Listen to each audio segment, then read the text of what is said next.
Alors l'Ignis, c'était un de mes coups de cœur du salon, du dernier mondial. Coup de cœur que je partageais pas forcément avec tous mes collègues, mais moi j'aimais beaucoup cette petite bouille. Bon, de 3 quarts arrière, c'est un peu particulier, mais à côté de la Baleno, c'est Brad Pitt, l'Ignis. Donc c'est vraiment une bouille sympa, et surtout, c'est un des rares 4x4 citadins, vraiment citadin. La voiture fait 3,70 m de long, c'est à peine 10 cm de plus qu'une Twingo. Et sur le marché, à part la Panda 4x4, c'est la seule. Alors elle est animée par un seul moteur, un 1,2 litre essence qui fait 90 chevaux, une version classique, une version micro-hybride. Alors on n'est pas dans de l'hybride de chez Toyota, hein, c'est juste un système qui permet d'avoir un petit surcroît de puissance au démarrage avec une batterie spécifique. 90 chevaux, c'est une puissance suffisante en ville, où elle est très maniable et très agile. Sur route, c'est un peu plus compliqué parce que notamment la 5e est très longue, donc les performances ne sont pas terribles. Mais voilà, pour qui recherche une petite citadine agile, c'est vraiment l'idéal. Sur autoroute, ce sera suffisant, le volume sonore est correct, la sonorisation est correcte. Après, voilà, c'est pas son terrain de jeu privilégié. Alors, il y a une version 2 roues motrices et sur le haut de gamme, il y aura une version 4x4, donc avec une vraie transmission intégrale, la même que sur la Swift, avec un visco-coupleur.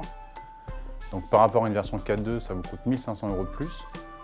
Mais notamment pour ceux qui habitent à la montagne ou qui connaissent des parcours enneigés en hiver, c'est plutôt pas mal parce que c'est une vraie transmission 4x4, elle a des vraies aptitudes, elle a été conçue pour ça en termes d'attaque, d'angle d'attaque, etc. Elle est vraiment faite pour ça.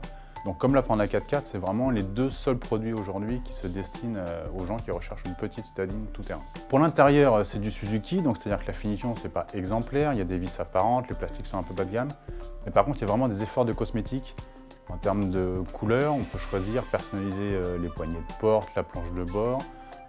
La version qu'on a essayée, le haut de gamme, donc la version pack, est très bien équipée, que ce soit en sécurité ou en agrément. On a un écran tactile avec GPS, caméra de recul, plein d'aides à la sécurité, freinage automatique d'urgence, alerte de franchissement de ligne. Et surtout, c'est vraiment bien présenté, c'est original, c'est sympa, c'est coloré. C'est à l'image de l'extérieur en fait, c'est vraiment un véhicule très attachant, qui est bourré de défauts, c'est vrai. Mais au final, déjà, elle a la chance d'être quasiment seule sur le marché avec la Panda 4x4. Elle est plus récente en termes de conception, elle est à peu près dans les mêmes tarifs. C'est-à-dire que sur la version haut de gamme, il faut compter autour de 16 000 €, mais le prix d'attaque devrait être autour de 10 500 €, 11 000 €. Donc c'est plutôt bien placé. On a une garantie de 3 ans, 100 000 km, ce qui est un plus chez Suzuki. Donc vraiment, voilà, encore une fois, c'est un coup de cœur que je ne partage pas avec toute la rédaction, mais vraiment, après l'avoir essayé, je confirme ce coup de cœur.